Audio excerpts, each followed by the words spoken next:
요 1호 자원 외교를 간단하게 요약해 주시고 찾아내신 문제가 뭔지 알려주세요. 예, 그 1호는 이라크 쿠르드에서 이제 석유를 개발하겠다. 그래서 시작을 한 겁니다. 예. 그런데 이 사업이 사실은 5개 강구가 있었어요. 그래서 8,800억 정도가 투자가 됐고, 결론으로 말하면은, 그런데 거기에서 4개는 완전히 썩은 강구였습니다. 아무것도 나올 수 없는 거. 그리고 지금 현재 아직까지 하나가 남아 있습니다. 해결을 못하고. 그런데 그 하나는 지금 이라크가 전쟁 중이라 한 번도 석유를 개발하려고 하는 시도도 못 해봤습니다. 총 얼마가 들어갔다? 8천억인가 뭐. 8,800억이요. 예. 한 방울도 석유가 안 나왔다고. 그런데 이게 지금 그 석유공사의 그 직원, 그 이라크 쿠르드 총리가 그 사절단이 네. 오게 됐어요. 2008년도 1월 달에. 2008년 1월 달은요, 취임하기 전이에요. 이 사업을 처음 시작하면서 사절단이 우리나라에 대통령 취임하기 전에 이미 들어왔습니다. 들어와서 사절단으로부터 이미 이 사업은 다 된 걸로 하면서 돈을 받게 됩니다. 근데 그 돈을 이 사람들이 그 금고에다가 받은 돈을 6개월 동안 계속 보관을 해놨어요. 돈을 받은 주체가 누군가요? 받은 주체는 석유공사의 직원입니다. 네. 석유공사 직원이 이 사업을 성공 사례비로 이미 성공한 걸로 하면서 이제 돈을 1,300 쿠르드에서 온 총리 일행이 사절단이? 네. 석유공사에 돈을 줬다는 얘기예요. 아직 아무것도 없는데 네. 미리. 예. 네. 제가 이제 제출을 받은 자료에 보면은 내부 감사 그 조사 보고에 2008년 2월 신규 사업처에서 유존 메입 그 팀장이 이라크 쿠르드 그 바르자니 총리 일행으로부터 이제 돈을 받은 겁니다. 그런데 이거는 이미 이제 사업이 다 된 걸로 사례금으로 받았다고 이제 받았다고 하는 게 감사에서 드러났죠. 이 돈을 왜 금고에다가 보관을 했을까? 그게 제가 의심하는 바였습니다. 왜 그랬을까? 그리고 그게 내부에서 감사까지 있었는데 왜 감사를 하고 나서 이 문제에 대해서 아무런 징계도 안 하고 아무런 경고도 안 하고 그냥 또 지나간 거죠. 누가 그러면 이 돈을 보관하도록 했는가 하는 거를 추가 감사를 해야 되는데 추가 감사를 안 했습니다.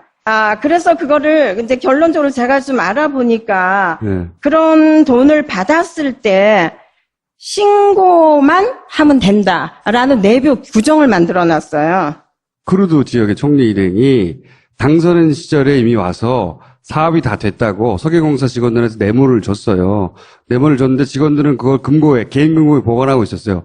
석유공사는 그걸 발견했는데 징계하지 않았어요. 그리고 나서 실제 계약이 이루어집니다. 계약이 이루어지기 전에 벌어진 작은 건이에요, 이거는. 석유공사도 뇌물을 받았다는 거죠, 미리. 흔히 큰 계약을 하면 사이닝 보너스라는 게 있어요. 큰 계약을 하면. 우리가 계약을 맺었으니까 감사하다고 그쪽에다가 소위 그 정부에다 주는 사이닝 보너스를 3천만 불을 줍니다. 우리 정부가. 공식적인 건가요, 그거는? 공식적으로 우리 정부가 쿠르드 정부에게. 근데 그 중에 돈 일부가 쿠르드까지 가지 않았다. 쿠르드까지 가지 않고 누군가 중간에 해먹었다. 석유공사에서 좀 가져와봐라 해서 자료를 받아봤습니다. 그런데 일부는 독일에 있는 중개은행을 통해서 돈이 전달이 됐어요. 전달됐고 잘 받았습니다 하는 그 편지까지 왔습니다. 그런데 또 일부는 영국에 있는 HSBC 은행으로 들어갔습니다. 그런데 거기서부터 이제 사라져버렸어요, 돈이 이게.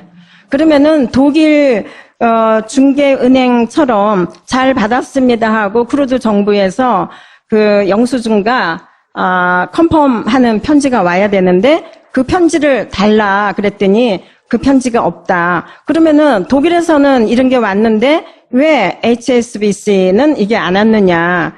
그래서 그 돈이 사라져서 그거를 제가 계속 추궁을 했는데 결국에는 답이 없습니다. 근데 그 합리적인 의심으로 제가 의심을 할 때는 그 돈을 영국에 있는 이명박 뭐 하여튼 이상득 누구누구의 지인을 통해서 그 계좌로 돈을 보냅니다. 그리고 그 돈만큼을 다시 돌려받는 거죠. 돈이 3천만 불이 가는 첫 자원외교에 사인인 보너스 3천만 불이 가는데 3천만 불 중에 일부가 돈이 이라크 쿠르드까지 안 가고 영국에서 멈췄는데 그 멈췄던 흔적을 찾다가 그것도 사라져서 더 이상 못 찾았는데 그게 꺾어져서 되돌아온 게 아니겠는가. 같이 해먹은 거 아니겠는가. 이 얘기입니다. 이 얘기인데 혹시 당시에 이 돈 관련해서 이 자원 업계 종사자들한테 이런 식의 사이닝 보너스가 꺾기 해서 뇌물로 돌아오는 경우가 있느냐. 이런 거 물어보셨어요? 네, 그런 이야기를 저희가 그 이라크 현지에 있는 사람이나 또 이런 전 사람들 물어보니까 그거는 뭐 다 아는 그냥 뇌물입니다. 그냥 받는 겁니다. 관례처럼 벌어지고 있는. 관례적으로 그렇게 그런 식 방법은 그렇게 쓰여지는 거고 그게 하나의 방법이다. 이렇게 다들 그냥 뭐 뻔한 얘기 아닙니까? 이렇게 얘기를 하고 있었습니다. 혹시 그분들의 컨택 포인트를 아직도 갖고 계십니까? 네, 그래서 그 현지의 사람 저희가 편지도 받았고요. 그분이 이제 만약에 이명박이 국감에 증언으로 나오면은 자기가 가서 얘기를 해주겠다. 그렇게까지도 얘기를 그때 했습니다. 당시에. 네, 그때 당시에. 네, 그때 당시에. 왜냐하면 그때 제가 이명박을 국감 증인으로 최초로 신청을 했었거든요. 그렇게 되면은 자기도 와서 같이 해주겠다 이렇게 얘기를 했습니다. 제가 하나의 비를 들어볼게요. 2조짜리 정도 회사를 샀다가 그게 깡통이 된 회사가 있어요. 캐나다에 투자한 것 중에 깡통이 됐어요. 깡통이. 여러분들이 집이 얼마인지 모르겠어요. 20억쯤 돼요? 안 되죠. 만약에 여러분이 20억짜리 집을 샀다고 쳐요. 2억짜리 집은 상관없어. 2억짜리 집을 샀어요. 근데 얼마 있다가 이 집이 20만 원짜리가 됐어요. 그럼 이게 투자 실패예요? 사기를 당한 거예요. 사기를 당한 거죠. 당연히. 근데 20억짜리 집도 아니고 200억짜리도 아니고 2천억짜리도 아니고 2조짜리가 깡통이 되면 이건 사기인 거예요. 투자 실패가 아니라. 당연하잖아요? 상식적으로? 근데 이게 다 투자 실패로 덮여 있거든요. 모든 자원외교 관련된 사례들은 그게 이 한 사례뿐만 아니라 너무 많아요. 자원외교는 전부 다 그런 식이에요. 다 투자 실패예요. 지금 이 사례도 이명박 취임도 하기 전부터 그 동네에 유전을 확보했다고 대대적으로 떠들었어요, 그때. 뭐 10억 배럴인가 뭐 어쩌고 하면서 그때 당시 기사 찾아보세요. 뭐 난리가 났어. 이제 우리가 다 석유 확보했다고 막 성과라고. 그 이후로 말씀하셨지만 석유는 한 방울도 나오지 않았어요. 단 한 방울도. 지금까지도. 아예 파지도 못한 것도 있고. 그리고 실제 이라크 정부가 그 계획을 나중에 인정도 안 한다고 그랬어요. 네. 쿠르드는 자치정부고 유전 개발을 우리하고 해야 되는데 왜 쿠르드하고 했냐고. 네. 이걸 모르고 했을까? 이 석유공사의 주무 과장은 이 일을 하던 사람도 자살했어요. 네. 그런가요? 네. 그 사람이 많은 내용을 알고 있겠죠. 네. 아마도 주무 과장이었으니까 자살을 했는지 당했는지 모르지만 하여튼 목숨을 잃었습니다. 이명박 대통령 임기 말기에. 석유공사하고 가스공사, 강물자원공사 3개 공기업이 예. 2008년부터 2012년도까지 26조 원을 투자를 했습니다. 26조 원 투자할 때 68건이었어요. 네. 68건 자원 개발에 투자를 했는데 저희가 2014년에 보니까 그때 14년 상반기까지 보니까 투자 비율에 10% 선을 넘는 게 8건이었습니다. 68개 중에서. 68개 중에 투자한 금액 중에 10% 정도라도 회수한 게 8개밖에 안 되고. 네. 예. 나머지는 다 망했습니다. 말이 되냐고 이게. 이거는 처음부터 망할 거를 한 거예요. 알고서. 그렇게 생각해야 하는 겁니다. 네, 그렇습니다. 그런데 본인이 대통령이었기 때문에 필요한 서류들이 다 있다고 도장이 딱딱딱딱 찍혀 있고 절차를 지키고 그리고 그걸 다 그냥 투자 실패로 덮어버리는 거예요.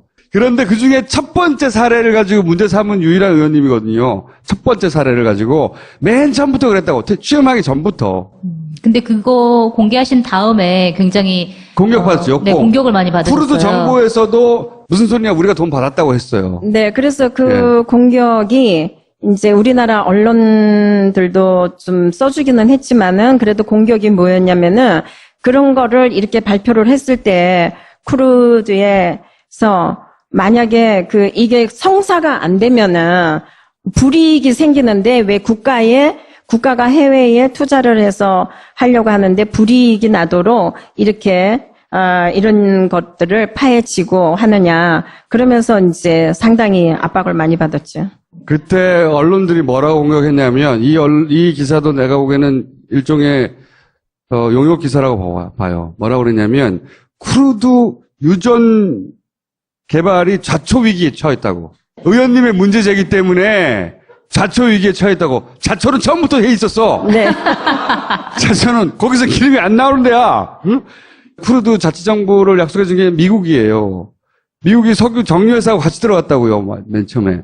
먹을 거는 이미 다 먹었다. 거기 뭐가 있다고 들어가냐. 이런 얘기가 처음부터 있었어요. 네. 1호 이야기를 하는 분은 유일해서 제가 모셨습니다. 감사합니다. 쿠르드에서 온 총리 일행이 사절단이. 네. 석유공사에 돈을 줬다는 얘기예요. 아직 아무것도 없는데 네. 미리. 네. 네. 제가 이제 제출을 받은 자료에 보면은 내부 감사 조사 보고에 2008년 2월 신규 사업처에서 유전 매입 팀장이 이라크 쿠르드 바르자니 총리 일행으로부터 이제 돈을 받은 겁니다. 그런데 이거는 이미 이제 사업이 다 된 걸로 사례금으로 받았다고 이제 받았다고 하는 게 감사에서 드러났죠. 이 돈을 왜 금고에다가 보관을 했을까? 그게 제가 의심하는 바였습니다. 왜 그랬을까? 그리고 그게 내부에서 감사까지 있었는데 왜 감사를 하고 나서 이 문제에 대해서 아무런 징계도 안 하고 아무런 경고도 안 하고 그냥 또 지나간 거죠. 누가 그러면 이 돈을 보관하도록 했는가 하는 거를 추가 감사를 해야 되는데 추가 감사를 안 했습니다. 그래서 그거를 이제 결론적으로 제가 좀 알아보니까 그런 돈을 받았을 때 신고만 하면 된다라는 내부 규정을 만들어 놨어요. 쿠르드 지역의 총리 일행이 당선인 시절에 이미 와서 사업이 다 됐다고 석유공사 직원들한테 뇌물을 줬어요. 뇌물을 줬는데 직원들은 그걸 개인 금고에 보관하고 있었어요. 석유공사는 그걸 발견했는데 징계하지 않았어요. 그리고 나서 실제 계약이 이루어집니다. 계약이 이루어지기 전에 벌어진 작은 건이에요, 이거는. 석유공사도 뇌물을 받았다는 거죠, 미리. 흔히 큰 계약을 하면 서명, 사이닝 보너스라는 게 있어요. 큰 계약을 하면. 우리가 계약을 맺었으니까 요 1호 자원외교를 간단하게 요약해 주시고 찾아내신 문제가 뭔지 알려주세요. 예, 1호는 이라크 쿠르드에서 이제 석유를 개발하겠다. 그래서 시작을 한 겁니다. 예. 그런데 이 사업이 사실은 5개 강구가 있었어요. 그래서 8,800억 정도가 투자가 됐고 결론으로 말하면은 그런데 거기에서 4개는 완전히 썩은 강구였습니다. 아무것도 나올 수 없는 거. 그리고 지금 현재 아직까지 하나가 남아 있습니다. 해결을 못하고 그런데 그 하나는 지금 이라크가 전쟁 중이라 한 번도 석유를 개발하려고 하는 시도도 못 해봤습니다. 총 얼마가 들어갔다고? 8천억인가 뭐. 8,800억이요. 예. 한 방울도 석유가 안 나왔다고. 그런데 이게 감사하다고 그쪽에다가 소위 정부에다 주는 사이닝 보너스를 3천만 불을 줍니다. 우리 정부가. 공식적인 건가요, 그거는? 공식적으로 우리 정부가 쿠르드 정부에게. 근데 그 중에 돈 일부가 쿠르드까지 가지 않았다. 쿠르드까지 가지 않고 누군가 중간에 해먹었다. 석유공사에서 좀 가져와봐라 해서 자료를 받아봤습니다. 그런데 일부는 독일에 있는 중개은행을 통해서 돈이 전달이 됐어요. 전달됐고 잘 받았습니다 하는 그 편지까지 왔습니다. 그런데 또 일부는 영국에 있는 HSBC 은행으로 들어갔습니다. 그런데 거기서부터 이제 사라져버렸어요, 돈이 이게. 그러면은 독일 중개은행처럼 잘 받았습니다 하고 크루드 정부에서 그 영수증과 컨펌하는 편지, 지금 그 석유공사의 그 직원, 그 이라크 크루드 총리가 그 사절단이 네. 오게 됐어요. 2008년도 1월 달에. 2008년 1월 달은요, 취임하기 전이에요. 이 사업을 처음 시작하면서 사절단이 우리나라에 대통령 취임하기 전에 이미 들어왔습니다. 들어와서 사절단으로부터 이미 이 사업은 다 된 걸로 하면서 그 돈을 받게 됩니다. 근데 그 돈을 이 사람들이 그 금고에다가 받은 돈을 6개월 동안 계속 보관을 해놨어요. 돈을 받은 주체가 누군가요? 받은 주체는 석유공사의 직원입니다. 네. 석유공사 직원이 이 사업을 성공 사례비로 이미 성공한 걸로 하면서 이제 돈을